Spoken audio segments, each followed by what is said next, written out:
सब परेशान है, मेरा भाग्य बड़ा दुखद है, मेरे भाग्य में क्या लिख गया। जैसे लोग चल पूरा जीवन हो गया दुख भोगते हुए। ये गोस्वामी जी के, तुम मेरी बात पर विश्वास करो, इसी विश्वास से प्रेम प्रकट हो जाएगा। यदि तुमने नाम जप रूपी यज्ञ शुरू कर दी तो तुम्हारे जो भाग्य में लिखे हुए अंक है ना, दुख देने वाले, महान संकट, विपत्ति, पराजय, हम बहुत प्रयास करते हैं लेकिन सफल नहीं हो पाते। हम ऐसा, तुम्हारा प्रयास ही क्या है? असत प्रयास। कहीं गंदे जल से हाथ तुम पवित्र कर सकते हो क्या? असत प्रयास से असत कर्मों को काटकर उन्नति को प्राप्त हो सकते हो क्या? नहीं। तो सत प्रयास करो। क्या सत प्रयास?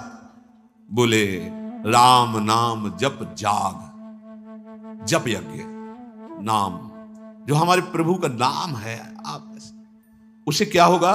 बोले तुम्हारे पहला काम करेगा, भाग्य पलटेगा तुम्हारे। जो तुम्हारा भाग्य बन चुका है ना, महान दुख भोगना, बार बार क्लेश, अशांति, ये नाम जब तुम्हें प्रदान करेगा। किए होई विधि दाहिनो दे अभागे ही भाग। जो हमारे प्रतिकूल सब कुछ है ना, वो सब दाहिने अनुकूल हो जाएगा, केवल नाम जप करके देख लो। ऐसे भाग्यवान बन जाओगे कि तुम जिसे देख लोगे, छू दोगे, उसके वाम भाव सब नष्ट हो जाएंगे। धर्म विपरीत आचरण, धर्म विपरीत भाव नष्ट हो जाएंगे। जल थल नभ गति अमित यति, अग जग जीव अनेक, तुलसी तो से दीन कहां, राम नाम गति एक। चराचर जीव असंख्य है, सबकी अलग अलग चाहत है, गति है। किसी की जल में बहुत गति है। अब तैरना नहीं आता तो आपका शरीर पूरा हो जाएगा जल में, लेकिन मछली, कछुआ, मगरमच्छ, इनकी तो गति है, उसी में आनंदित रहते हैं। किसी की पृथ्वी में गति है, किसी की आकाश में गति है, पर मेरे जैसे की गति तो एकमात्र केवल नाम गति है। समझो, भाव कह रहे हैं कि जैसे जलचर जीव जल में ही केवल सुखी रहता है, थलचर थल में, वायु वाला वायु में, तुलसी का सुख क्षेत्र तो केवल नाम है, नाम। श्री हरिवंश नाम नित कहो, नाम प्रताप नाम फल लहो, नाम हमारी गति सदा।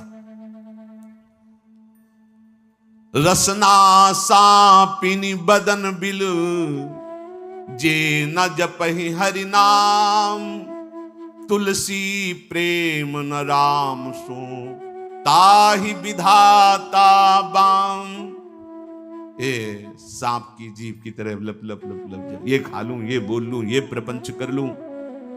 ये सर्पिणी के समान जीव है, और ये शरीर, ये मुख एक बिल के समान है। यदि तुमने अपनी जिह्वा से हरिनाम जप नहीं किया तो जितनी अनुकूलता लिखी भी है वो सब प्रतिकूलता में बदल जाएगी।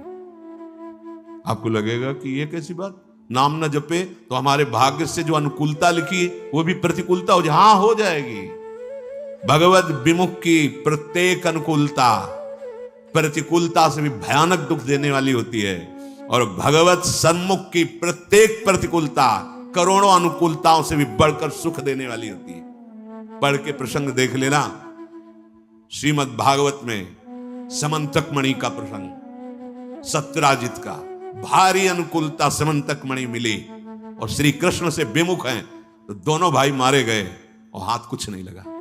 भारी अनुकूलता, भारी प्रतिकूलता में है, यदि भगवत विमुख हो तभी तो। जिसको लगता है कि मैंने जीवन में बहुत कुछ प्राप्त किया, यश, मान, सम्मान, प्रतिष्ठा, रुपया, पैसा, ये क्या है, क्या है? जैसे स्वप्न में राजा बने जगे तो कुछ नहीं, ऐसे ही जिस समय अंतिम समय आएगा उस समय तुम्हारे होश ठिकाने होंगे, पर तुम कुछ करने लायक नहीं होगे। इसलिए जो नाम जप नहीं कर रहे, मानो अपने जीवन को जितनी भी अनुकूलता सब प्रतिकूलता में बदल रहे हैं। ही फाटहु फूटहु नयन, कैसी अद्भुत भक्ति है, प्रीति है महापुरुषों के हृदय में। कह रहे ही फाटहु फूटहु नयन,